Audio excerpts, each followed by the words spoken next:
Okay, well, welcome everyone to COINversation about the 2022 ballot measures. For those of you who aren't familiar with COIN, we are the Consolidated Oregon Indivisible Network that works to bring together indivisible groups across the state. You can learn more about us at coinoregon.org and on social media. And you can sign up for COIN's newsletter on our website at coinoregon.org. So tonight we have representatives from the campaigns supporting the ballot measures that COIN has endorsed, 111, 112, 113, and 114. And each speaker will have about 10 minutes to discuss their measure, and then we'll take questions. So please put your questions in the chat, and we ask that everyone stay muted during the program. So with that, I'm excited to introduce you to Tan Perkins from Our Oregon, who will talk about ballot measure 113. Thank you, Tan. Thanks. Glad to be here. Thanks for having me. I do have a little presentation for you all that I'm going. I don't think I was made a co-host, so I can't share my screen quite yet. Let me check.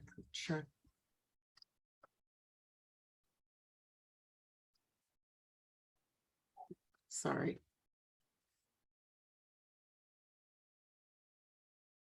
I think I just made Adam Miller a co-host, so I'm sorry about that.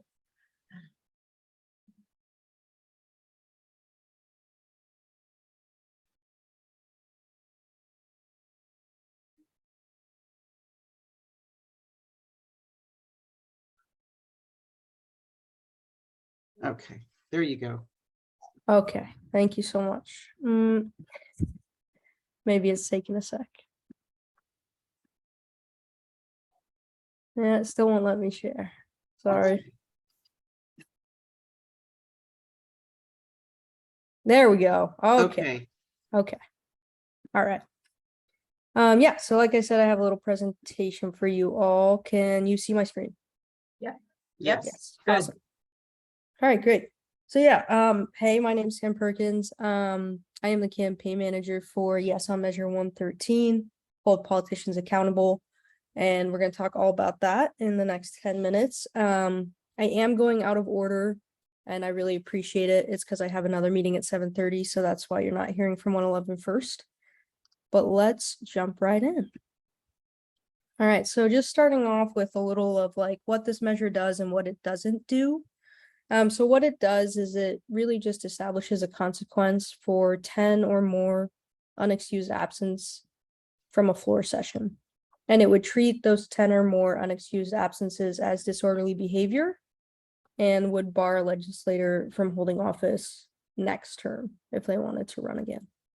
What it does not do is touch anything with quorum requirements or address quorum requirements. It also doesn't apply to just one party, and it doesn't apply to committee hearings or meetings. So just floor session, just when the House or Senate are called in for a vote. A little background on some impacted issues that have fallen victim to certain politicians not showing up for work.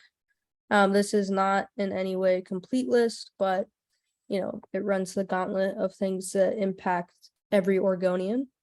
K-12 funding, gun safety, paid family leave, funding for houselessness, wildfire mitigation, farm worker overtime, all but 2 bills in the entire 2022 session. Right, so these are some things that were either stalled because of walkouts or actually never saw the light of day, never actually got voted on.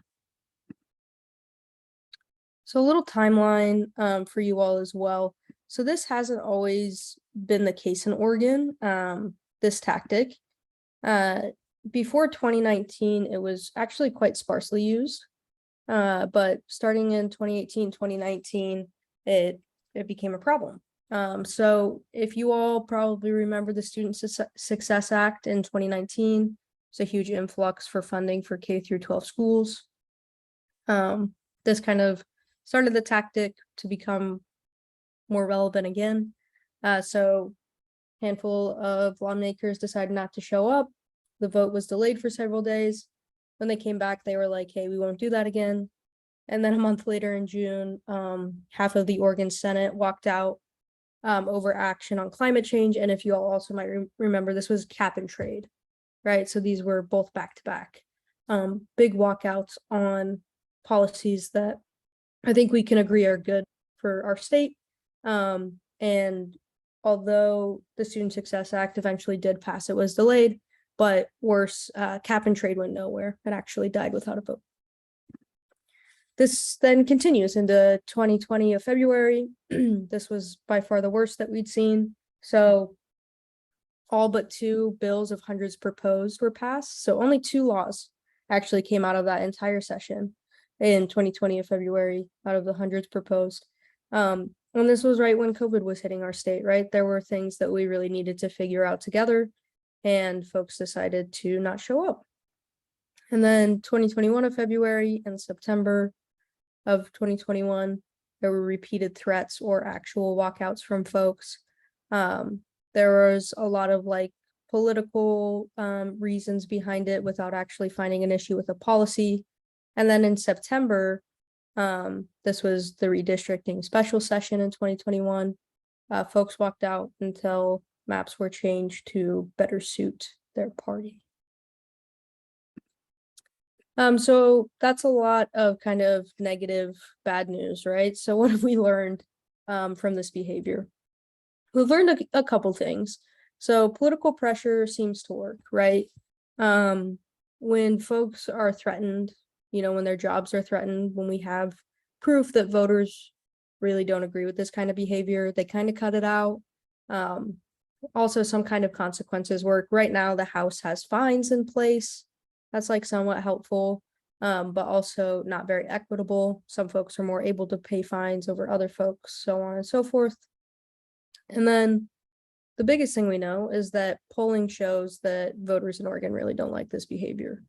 And that's across party lines and also outside of the Portland metro area. And we'll talk more about that in just a little bit. So this is the verbatim ballot title that you'll see on your ballots that drop tomorrow. Yay. So this is how it reads. It's very, very simple. It's actually only 1 sentence. So legislators with 10 unexcused absences from floor session disqualified from holding next term of office. I won't read the yes and no statements for you, but y'all can read them right there. So very simple, right? There's no tricks to this. It's straightforward. It's 1 sentence. And that's the exact ballot title for you. So what are our goals? Why are we doing this, right? What's kind of the reason behind this? Number 1 is really just establishing an actual consequence to walking out, because there isn't one right now, and it holds our government hostage constantly. Obviously, number 2, we want to win big this November, and really to send a message, right? So of course we want to win big, but also it would be amazing to be like, look at how many of your constituents of Oregon voters disagree with this behavior.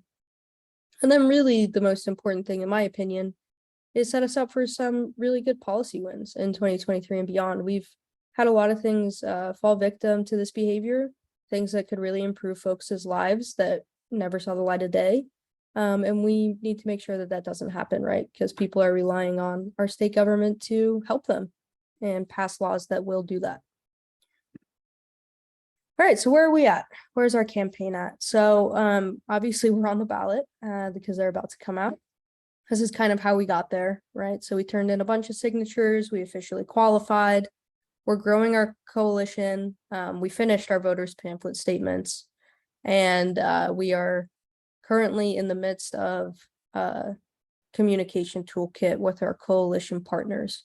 So we're not doing any paid field or paid media.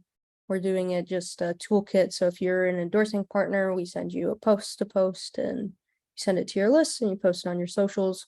So very grassroots, very low key as of right now. And a big reason for that, and everyone knock on wood, is that we don't have any organized opposition. And then this was the polling I referred to earlier. So this is polling we did in 2021. So this is the exact ballot title that we landed with. And as you can see, it's quite strong, right? 84% overall, But the real thing here is that across party lines, we're pulling well above 50% with something like a constitutional amendment, which this is. You would really like to see those kinds of numbers. But also it's really great to have this across party lines in such high numbers. And like I said, outside of the Portland metro area as well, this was quite popular. These were ed boards from the last couple years, and there was also, you know, I'm sure you all saw a lot of national news chastising what was happening in Oregon. So we just wanted to highlight some of those. And then this is a brief snapshot of our coalition. This is not at all fully encompassing all of our coalition partners, but you might see some familiar names here. And we have quite a few more on our website. But yeah, that's a little snapshot of our coalition. And so that leads us to how can you help? I know that you all said you've endorsed, which is amazing. If you want to add your logo, we would love that. If you want to be a part of our toolkit and push that out, that would be great. And then we also, I wanted to link, and I can put it in the chat as well, our website has our full list of all of our endorsers and updates and information. And I'll put it in the chat for you as well. But that's all I have, and I'll stop there for questions. Thank you, Tan. We did have one question in the chat from Mary. The voter pamphlets are already out. We all got them this week. And so what does your message say? Yeah. So we had a lot of voters pamphlet statements. So we had about 19, and a lot of them were from endorsing partners, right? So from coalition partners saying good things and also talking about their firsthand experience with how this behavior has affected them, right? So we had really strong statements from like ONA, from Planned Parenthood, from other folks who are like, look, you know, ONA's I think is really good. They were like, when the pandemic broke and we were working, pandemic like broke out in Oregon and we were working 60 something hours, politicians were nowhere to be found. Like that's one example of a voters pamphlet statement we have. So obviously we didn't hold back there, but we have quite a few. And that's kind of our message is like, look, none of us could literally not call or show up to our job for 10 days and have a job. That's just not going to happen. You have to give some kind of reason. You have to communicate at the bare minimum. And that's, you know, something we're really trying to get at here is maybe there haven't been, you know, hundreds of actual walkouts, but the threat of them really harms folks, right? That's a lot of anxiety in the building. That's people not knowing if they're going to be able to do their work that day, if they should or shouldn't propose a bill that they know one party won't like because they might leave the building if that bill is proposed, all those things. So that's like kind of the encompassing picture that we're trying to address. And a lot of the voters pamphlet statements say a lot of the things I just said. And yes, all of the statements are in favor because there's no opposition. Knock on wood. I hate saying it out loud. It just feels so scary, but yes, that is true. It's almost like you want to lay low until and not to do anything to antagonize them. Where COIN has endorsed this measure, and so have a number of our member groups. Where can we send our logos to be included in this? Yeah, I would love that, and you can just email it to me if that works. Yeah. Are there other questions that you all have? Yes, I see one other in the Oh, chat. yeah, sorry. Somebody asked why 10? Why not just 1 or 2 walkouts? Yeah, it's a one great or 2 question. absences. Yeah. It's a really good question. I think the reason we landed at 10 is it feels generous while also having an actual stopgap, right? A lot of folks like to attack us on, you know, this hurts minority party power, right? They'll like founding fathers at us, right? They love that line, like the minority party was created and has protections to have power, which, you know, is true. And so if you want to really stand up for something you believe in and walk off the job, I do think you should have that right. You just can't do it a million times. And so 10 feels like a fairly generous number where we're kind of walking that line. So if you want to stand up for something you believe in, whatever, go for it. Just don't do it constantly. Okay, And so we think it's a good number. Yeah. I'm sorry. So we have time for one more question, and Mary would like to ask it herself. Mary, go ahead. Hi, my question is, I imagine that the way this will work out in practice is that because we have a hard stop for sine die for the regular sessions, and I'm assuming that this provision would apply regardless of whether it's a special session or the short session or whatever. Is that right? Yes. Okay, so you have the endpoint, and so what I imagine would be happening is if the Republicans or whatever are wanting to be obstructionists, they would count back from that date and find, the date that they would decide to walk out. That would be 10 days prior to that, and then they would do whatever they could to obstruct Democratic agenda priorities during the preceding time. So I'm wondering if your committee has kind of gamed it out with the Democratic leadership to figure out how all of that will work in terms of, okay, if you pick 10 days, which is, whatever, you have to pick something, and then you back it up from the end date of sine die, that is a fixed date, and then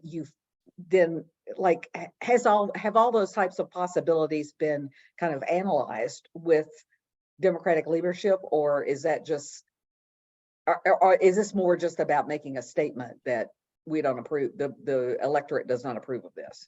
Yeah, I think it's a good question. And I think it's both, to the points you brought up, right? There can definitely be some gaming of the system with this, right? And we understand that.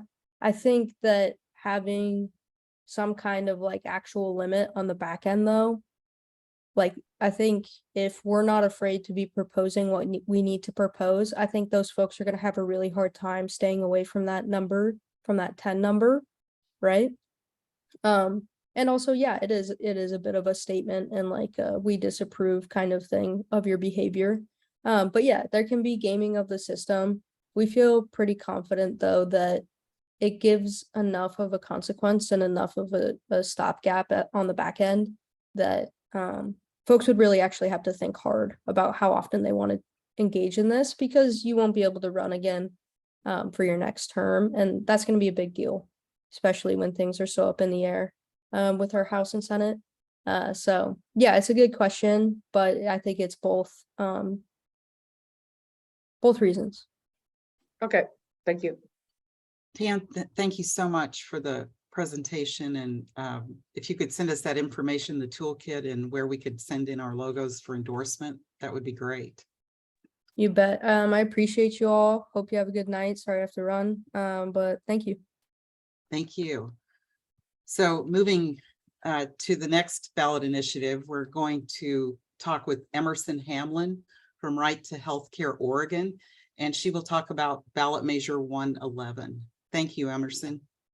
Hi, thank you for having me. Let me share my screen real quick. Okay. And are you all able to see this? Yes. Awesome, thank you. Okay, so yep, as was mentioned before, my name is Emerson Hamlin. I use they, them pronouns, and I'm the campaign manager for the Right to Healthcare measure, which is working for a yes vote on measure 111. As an overview, this measure started out as a legislative referral. So it was passed by the legislature in 2021. And I think it's fitting to mention that it actually would have passed in 2020, except that the walkout killed. At that point, it was HJR 202. Very sad. So anyways, if we pass 113, that really would have saved this measure earlier. Either way, we're on the ballot now, and you'll be voting on this measure in just a few weeks. This measure establishes that the state of Oregon has to ensure that every resident has access to cost-effective, clinically appropriate, and affordable healthcare, and it adds this obligation to our state constitution. And the other big piece that this measure does is that it says that any new legislation passed as a result of this measure has to balance funding healthcare with funding all other essential services the state provides. And it specifically calls out education. And that's just good language to have in there so that, you know, we're going to fund all the programs that Oregonians rely on, and this measure would not bankrupt the state and is in fact set up to not do that. So I think I've explained most of this already, but it is worth saying that this measure does not immediately change any policies or services that are currently available. All it does is it changes the language in our state constitution. So if this measure is passed, our constitution gets changed, and then our legislature has some more work to do because they need to determine if the policies and services that we have in place now fulfill the requirements laid out in this measure, basically that people can access cost-effective, clinically appropriate, and affordable health care. And looking at some of the studies that Oregon Health Authority, Osberg, a number of other groups have done about healthcare access in Oregon, it's looking incredibly likely that they will find that we can't get the care we need at the costs, at the prices that we can afford. And so at that point, the legislature will need to work with experts and create new policies so that they are fulfilling this constitutional obligation. The last piece that I think is worth mentioning is that there is a line in this measure about allowing individuals to bring a lawsuit against the state if they can't, you know, access affordable, necessary health care. And that, you know, that is explicitly allowed in this measure. However, there is language again saying that the court has to balance any remedies with the state's needs to fund all other services. So again, there's some protection there. So here's our ballot measure title for those who want to read it. It says that the state must ensure affordable healthcare access balanced against requirement to fund schools, other essential services. And you can also find this in your voters pamphlet and on the Secretary of State's website. So it's out there if you want to read it more in depth. We've got a really solid coalition in support of this measure. We've got a lot of folks who work in healthcare, including Providence and Care Oregon. I should add their logos to this page. I haven't gotten around to it yet. Some really fantastic culturally specific organizations and community-based organizations, and then quite a few labor partners as well.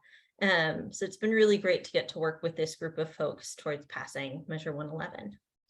There's no formal opposition. You may hear some members of the Republican Party who are not, you know, in love with this measure, who opposed it back when it was SJR 12. Some of them may speak out against it. And then there's been a little bit of opposition from folks who feel that this measure doesn't go far enough because it doesn't usher in single payer for the state of Oregon. And so it's possible you hear something from those folks as well, but there are no like organizations that are opposed or any like organized groups of people really fighting this measure. So we feel that you should support Measure 111 because healthcare is a human right. Everyone deserves access to the care they need, full stop. It also sends a message to our lawmakers that we value access to care and that we need some support because people are not able to get the care they need right now. And then it also builds support for future healthcare reform efforts by, you know, talking to voters, working on coalition building, and again, just communicating to our legislators that we have what we have right now really isn't working for a lot of us. And then if you're interested in supporting Measure 111, we're so grateful that you've endorsed, and I'd love to get your logo on our website if you want to email that. And then we're also on Facebook, Twitter, and Instagram. And then we also have a communications toolkit. So you either can share the posts that we've already got up there or create your own with the help of the communications toolkit. And then we're running phone banks and canvases. Most of our canvases are in the greater Portland metro area, so they may not be accessible to everyone on this call, but that's why we've got virtual phone banks as well, which you can participate from anywhere in Oregon. So that's everything I've got. Are there questions? So I just have a question about how to access the phone banking and other in the canvassing. Is that on your website or information? It is, yes, it's on the website, and then I can also send you over, we've got just like a Google form with all of our canvassing and phone banks and the times and locations listed. And so I can send that your way as well after this. Okay, and your toolkit with the posts, and we'd love to have that, and we'll circulate it. Also, and we have endorsed it, and so have at least 10 of our members. So we can send those logos to you. Perfect. I'll get them on the website as soon as I can. And it looks like there's a question from Elizabeth in the chat. What is the cost? How will you pay for it? What does it mean to balance with other services? I guess kind of how will all this work? Yeah, practically? I mean, I think that's a really great question. And so once again, all this measure does is it changes the language in our state constitution. That in and of itself does not come with a cost. It'll be really up to the state legislature when they develop out a plan. For when they, look at access, they see, okay, well, in the Portland area, maybe more of the issue is the cost, but when you get out to more areas of rural Oregon, maybe it's that there's just not enough providers to see everyone. Like as they go through this process of figuring out where do we really need to work on and what areas need the most support and develop out a plan, then there'll be a much better way of sensing how much these things will cost. And then they'll have to figure out, I mean, it'll be like funding everything else, right? Like weighing out and kind of the usual budget process that Senator Steiner Hayward has described to me before as being, the usual process of sitting in a room and listening to all the testimony and figuring out what needs to be funded the most. And it's possible that this could result in an increase in taxes, but again, we really can't know until we know how much, like what the program looks like and how much we'd need to fund it. What does it mean to balance it? I hope that covers at least the first two. And then in terms of balancing it with other services, it means that we can't take half of the education budget and say this goes to healthcare now, right? Like we have to maintain all of the other crucial programs that the state of Oregon pays for. So it's about making sure, yes, we have healthcare access and we still have schools are running and we've got public safety programs and we fund our education and we make certain that people can still get the in-home care that they need, et cetera, et cetera. Will it take cuts to balance it? I don't know, and it'll be really interesting to see. Yeah, Mary Beth, what I've been telling to people who have specific hopes for policy outcomes if this measure passes is to please tell your legislators that so that they can work on ensuring that element of the policy is included in whatever follows if this measure does pass. Would a citizen of Oregon be able to sue the state citing this provision? Yes, they could. I think that's fairly explicitly written into the measure. And again, there's that language of balance saying that, if somebody does sue the court and the court agrees with them and feels that they need to offer a remedy, that remedy has to be balanced with and respect the balance that the state legislature has found in terms of funding healthcare, with funding all other services the state provides. But again, I am not a lawyer, and there could be additional complexities that we learn if this measure does pass. Thank you so much, Emerson. Were there any other questions? Okay, thank you for joining us tonight, and we'll look for those the toolkit and get those logos over to you. Perfect. I'll send Really you. appreciate it. Of course. Have a great night. Thank you. So the next initiative is ballot measure 112, and we have Erwin Mendoza from Yes on Measure 112 and Oregonians United to End Slavery here to talk about that. Thank you so much, Erwin. Yeah, definitely. First, I want to kick it off to Troy Ramsey. He's a colleague of mine who is working on getting this passed in the next coming weeks. So Troy Ramsey, if you want to share your story and take it away, and then I'll pick it up after you complete. Yeah, good evening, everybody. My name is Troy Ramsey, and I'm a part of OASIS. And Oasis was developed in the Oregon State Penitentiary through a club called Uhuru Salsa and with Willamette University students. And so that's how this measure became what it is. So this was the incubation stage of this measure was formed in the Oregon State Penitentiary. And so I've been out here campaigning for Measure 112. So what Measure 112 would do is it would take the language slavery and involuntary servitude out of the Oregon Constitution. So Article 1, Section 34 of the Oregon Constitution reads that slavery and involuntary servitude is legal as long as you're incarcerated.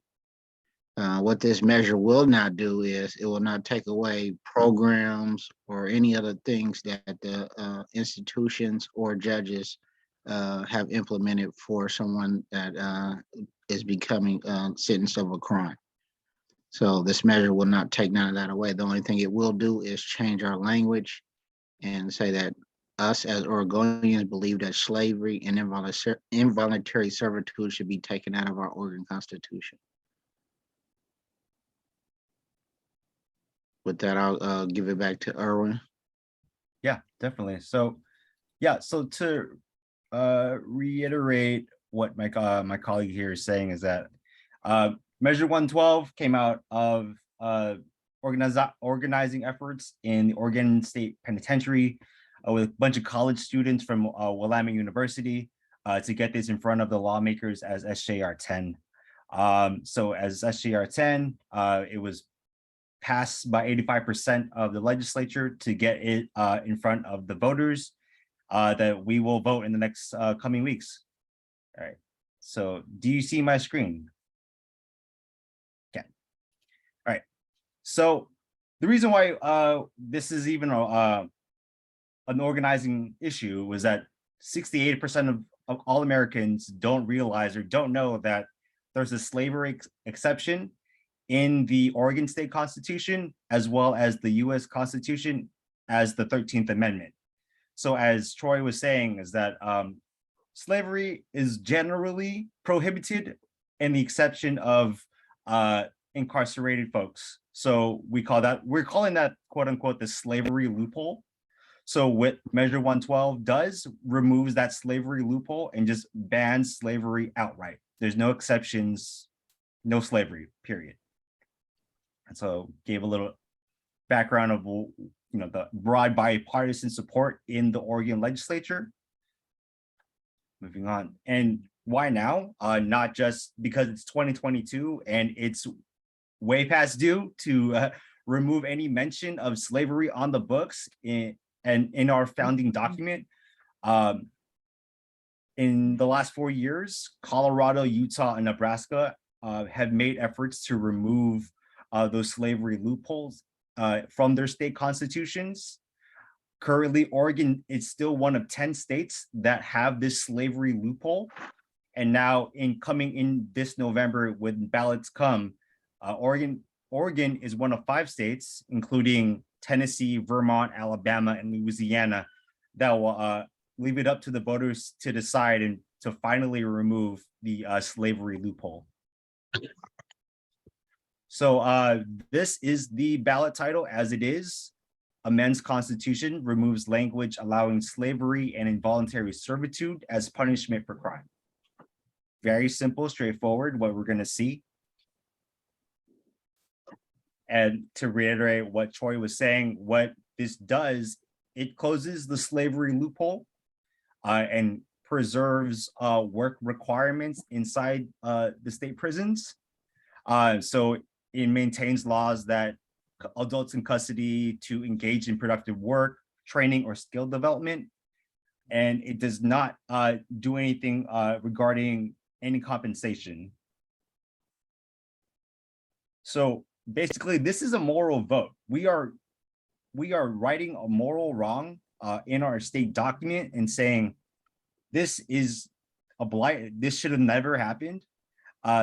So to reiterate, this does not end the work done in prisons or any other rehabilitation programs like community service or any kind of rehab process as part of their someone's sentence. It does not alter compensation, and it does not commute or free people from their prison sentence. This is just a moral vote to right or wrong, stand up as Oregonians. This is some of our organizational support. I know you all support our measure. We are glad to hear you guys have our support. We have your support, and it continues to, as we push forward to election day and getting these ballots in, we hear that and we feel that support. And that comes out to the presentation part of it. I was going really fast because I know that for the most part, we all believe that slavery is wrong in 2022. Definitely. So yeah, I'll open to taking questions now. There's a question from Liz in the chat. Don't we already have drug work alternatives to incarceration for for people who've been convicted of low-level crimes? Yes. And I'm not really understanding the question as to the measure. Liz, do you want to amplify what you mean by that? What you're asking here relevant Yeah, to the. I guess I was hearing you say that they were going to implement that, and I thought they already had it. So I thought, well, maybe this raises it and it would not just be for low-level offenders and it would be for all offenders, or I just wasn't quite clear. Your measure does propose that, right? Alternatives to No, incarceration, didn't I read that? no, nuh-uh. So we didn't, no, that's not in the measure. The measure, all the measure does is saying that none of them programs will be taken away. So those Okay. programs are already there. Okay, thank you. Yes. Mhm. No problem. Yeah, anything on the books currently that serves as somebody's sentencing stays on the books. No, it basically there's a second paragraph in the measure as SJR 10. It's in the voter pamphlet in that first statement saying what SJR 10 does, and SJR 10 just enshrines anything that is prescribed to somebody's sentence to remain intact. Okay, Yes. thank you. Susan, you also had a question, and to be honest, I didn't really understand. If you want to ask that would be great.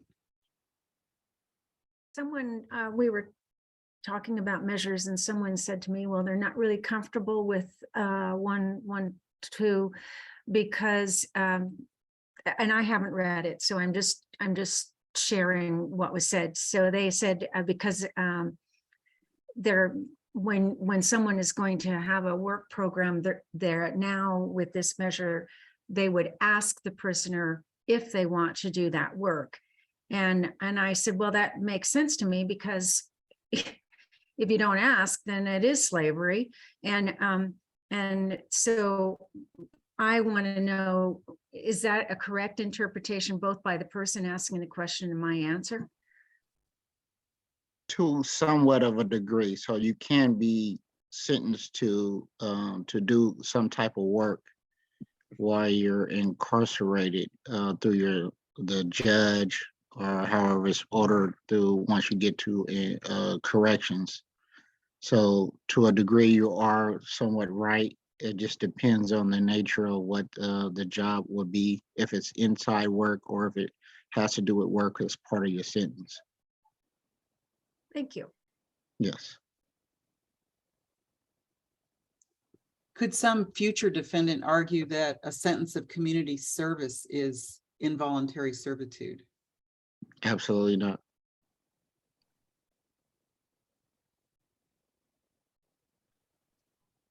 Are there any other questions or comments? Okay, well, thank you so much, Erwin and Troy. For being Yes, here make tonight. sure that you guys vote yes on measure 112. Let's get rid of this out of our constitution. Thank you. All right. You guys have a good evening. Okay, you too. Thank you. All right. Okay, that brings us to measure 114, and we have our own Cheryl Conway here tonight. to present on that. Cheryl is part of the Lift Every Voice coalition that has been promulgating this measure, and she's also a member of Indivisible North Coast Oregon. So Cheryl, go ahead. I thank you all for being here tonight. Measure 114, we're certainly talking about the gun safety measure that's on the ballot. I want to talk first that how I got involved in this. It was actually because Reverend Dr. Mark Knutson came and spoke to COIN in a COINversation for Lift Every Voice Oregon. And so I volunteered and I helped gather signatures, did some postcarding. And 2 weeks ago, some people from Eugene created an educational slideshow. I did some modifications on it, and so I'm not going to take more than 30% credit for what you're about to see. Certainly, we know that we have gun laws already, and sometimes people are saying, why do we need any more? But it is important to realize that our current laws are not sufficient. If you take a look at the gun deaths in Oregon, we're beginning to see almost an exponential acceleration taking off. On the chart on the left, on the chart on the right, you'll see that mass shootings in the last 2.5+ years far outweighs the number that we had from 2014 to 2020. So certainly we have some need for some change. It didn't occur to me until working with Levo that there is an economic cost to gun homicides. This is a projection for Oregon in 2022. It is only accurate, I think, up to the end of August. You see that the total cost to taxpayers is almost $130 million, and that's not even to the end of this year. But certainly, you don't define the real cost in dollars and cents. We're looking at more than 500 Oregonians on average dying from gun suicide. Almost 80% of the gun deaths in Oregon are suicide deaths. That's higher than the national average. A disproportionate impact certainly for gun suicide and gun homicide affects people of color in Oregon. Our children need to know that the adults in their lives are going to do what we can to help prevent the continued tragedies. So what's in Measure 114? Well, there's basically two major components. One component requires there be a permit before purchase. That they've changed the word to permit.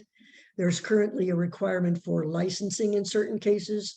A permit will let people understand it's the new law that's applying. And it's also going to restrict magazine capacity. In terms of the permit, we're now looking at closing the Charleston loophole. We're going to see universal background checks. When I was out gathering signatures, I had people tell me, but we already do background checks in Oregon. But in Oregon, if it's not done within 3 days, the gun clerk, gun salesman can sell you the gun anyway. We're going to be requiring fingerprints and photo ID. We're going to require that people be trained. We have safe storage laws currently in Oregon, but people don't follow them. They don't even, some of them aren't even aware of it. And so they're going to also learn how to handle their gun, how to fire, how to load and unload. And this permit would be renewed every 5 years. The restriction on the magazine capacity would restrict large capacity magazines over 10 rounds. We would not be able to manufacture them in the state of Oregon. There would be no sale of them in Oregon. Those that are already owned in the state of Oregon would not be allowed to transfer that ownership. The permit process, it allows us to make sure that there are no straw men purchasing guns for people because they'll have to prove they are who they are when they buy the gun. We have seen from states with gun licensing laws that it definitely reduces gun violence and gun trafficking. States with licensing laws that require fingerprinting had 56% fewer mass shootings. Now, certainly gun ownership is a right, but there is a responsibility. And when you think about this education and training in Oregon, for public safety, the interest of public safety, Oregon requires over 240 hours of training if you want to be a nail technician, a licensed nail technician. But 0 hours are required in terms of firearms training for civilian gun owners. I guess that means that a nail clipper is considered more dangerous than guns. If you have a gun in your home, you're looking at twice the risk of homicide, 3 times the risk of suicide. We know that school shooters get their guns, the vast majority of them get their guns from the home of their parent or a close relative. And we know that less than half of gun owners securely store their firearms. Even though it's law in Oregon, we still need to see some training for those who own guns so that they're aware of the storage requirements. There are some protections built in for the buyer. Certainly, there was some worry that when you require people to go to law enforcement to fill out a form to get a permit, that there might be some inequity, especially for the BIPOC community. But we're going to see a standardized process, hopefully to reduce the potential for discriminatory practices. If someone is refused a permit, that they have to get a response in writing, and the excuse has to be stated why they're being denied. And the applicant can appeal that to the local circuit court, and that circuit court must issue a decision within 15 days.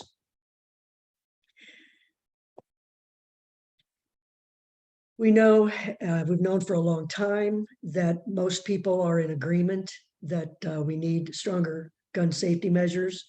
Even if it requires interaction with law enforcement, we haven't seen much difference in the survey responses, whether we're looking at white voters, Black voters, or Hispanic voters. They're willing to obtain a license from a local law enforcement agency. We have seen widespread support of gun safety measures. 77% of all Americans, even 68% of all gun owners are in favor of good, strong safety measures. Now let me talk about the high capacity magazines. What I didn't know in Oregon is hunters can't go out in the field with more than 5 bullets in their gun.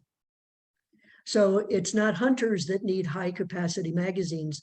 Those aren't even allowed to be used for hunting. We also know that mass shootings, if you see large capacity magazines being used, it results in a significantly higher death toll. Supposedly, and there have been some anecdotal situations that support this, that forced pause for reloading allows potential victims, bystanders to intervene. We have examples in Seattle in 2014 when a shooter stopped to reload his shotgun. A student came in and pepper sprayed him and wrestled his gun away. They managed to secure him until the police came. You may remember in Laguna Woods, California, that was just this year in church, when the shooter stopped to reload, the reverend hit him over the head with a chair, and then the rest of the people managed to subdue him. We have certainly seen in some of the other mass shootings how much of an impact large capacity magazines have had. These safety measures are constitutional. That's one of the arguments you would hear from opponents. Supreme courts and lower courts have repeatedly ruled that these kinds of measures do not violate the Second Amendment. Common sense gun laws are not only fully in line with the Constitution, as we know, they're supported by the vast majority of Americans. I've also seen it used almost as a scare tactic that this will mean that Oregon has the strictest gun laws in the country. Well, 14 other states require similar permit laws that we're proposing. 9 other states ban already large capacity magazines. And 14 other states have a similar safety measures on their November ballot. So we won't have the strictest. Oregon will simply join other states with strict gun laws. I posted some articles here where you can see some more arguments pro and con. And I want to point out too that this is not just about Portland. People often think of gun violence as an urban issue. It is not an urban issue. When you take a look at the deaths over the last 2016 to 2020, certainly those with the highest average populations had the highest number of deaths per capita. Is a different story, however. Multnomah, Washington, Clackamas County, you're looking at about 8 to 10 deaths per 100,000 over that time period. But take a look at the highest in Oregon. We're looking into 20 to almost 30 deaths per 100,000 in some of our urban counties. So this is definitely going to save a significant number of lives in the rural as well as the urban areas. I happen to be from Clatsop County, so I wanted to take a look and see how we compared. And we're still higher than Multnomah County. We're higher than Washington County, Clackamas County. It was really shocked for me to see this. So Measure 114 will save lives. In Connecticut, for example, when they had a firearms purchase law put into effect, it reduced their suicides by 33% and the firearm homicides by 28%. And I thought, let's take a look at the math in Oregon. We average about 544 gun deaths per year. That means 440 of those are firearm suicides and about 100 or so are firearm homicides. If we're like Connecticut, this gun law, Measure 114, would save about 145 lives from suicide and about 30 lives from homicide. So that's about 170 lives saved every year. So make no mistake, certainly Measure 114 will not stop every gun death in Oregon, but it's going to stop many of them. It's going to save many lives. Those lives might be yours, might be mine. They might be your friends, your family. This measure is a good start towards ending our epidemic of gun violence. So I'm recommending that you vote for Measure 114. We have lots and lots of people who have signed on to support. And I'm ready for questions. Thank you, Cheryl. I'll just, Susan made a comment, it's not really a question, but having the strictest gun regulations would be a badge of honor for Oregon, a benefit to the safety of living, working, or going to school in Oregon. So. Absolutely. Absolutely, I agree. But some people find that are using it as a scare tactic, like we're trying to do something different. We're not. We're trying to join other states who have common sense laws. You would provide that presentation to us. That, Absolutely. has some great talking points for people. Were there any other questions for Cheryl? From Kathy, would the permitting process be for new purchases only, or would it be retroactive? No retroactive, no. It would only be for new gun purchases. And can you kind of run through how that would work? as far Well, as we can tell so far from the, Yeah, somebody wants to buy a gun before the gun salesperson can give it to them.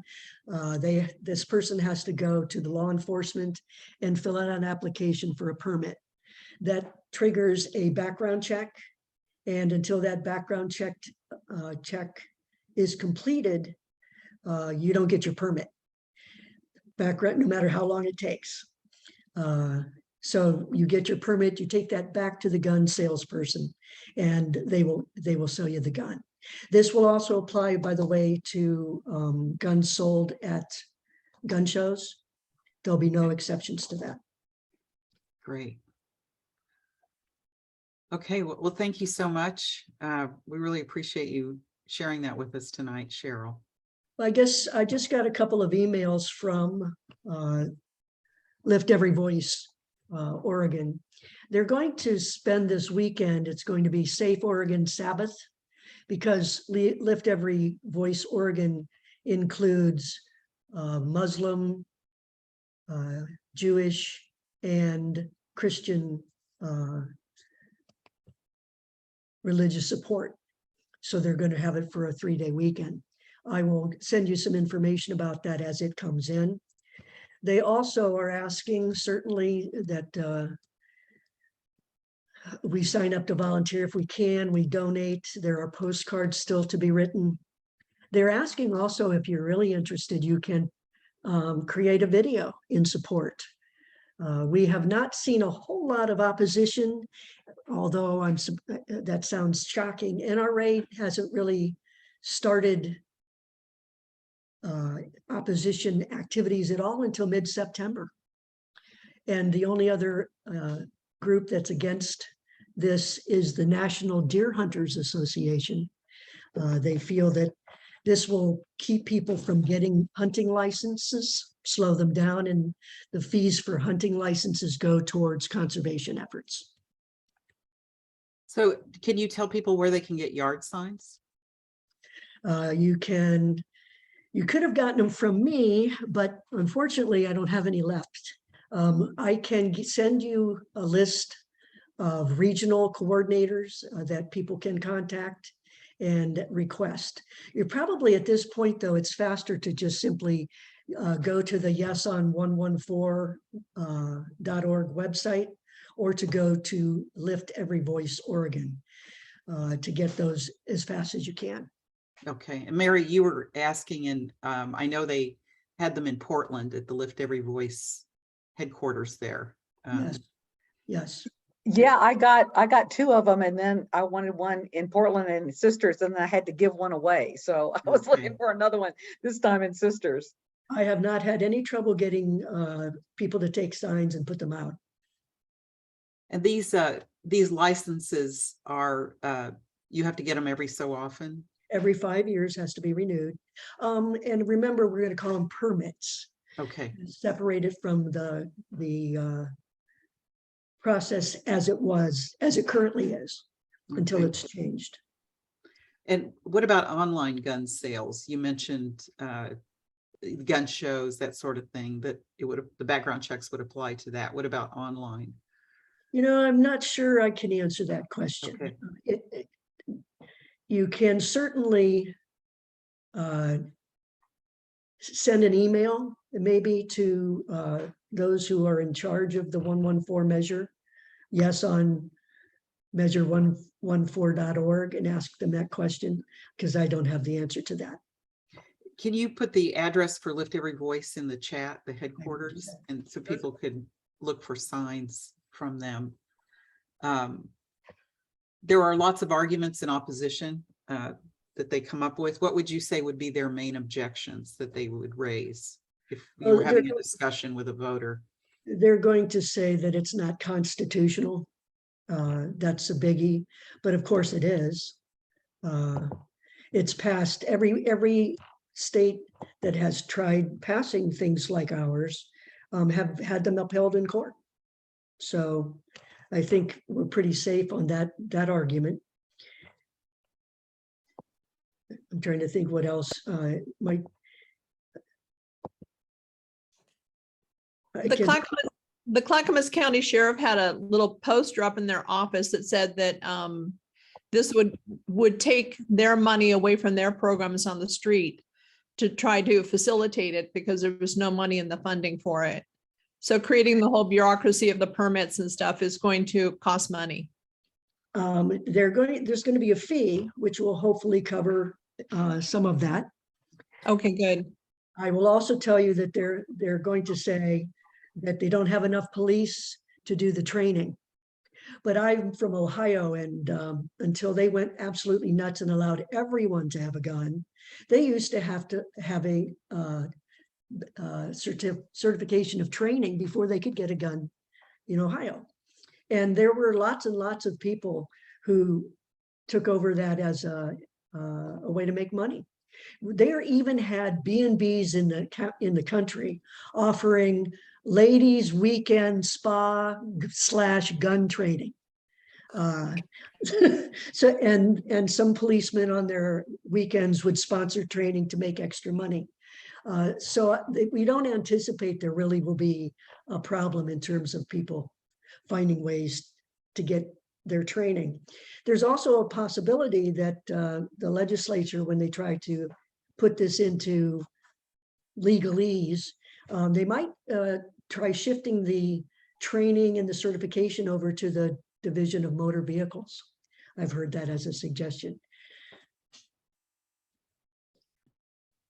I support it either way because I think it's important to have it, but I did see that sign up in the sheriff's office, so I just thought to bring that up. Well, and certainly the police have enough on their plates at this point. We're not trying to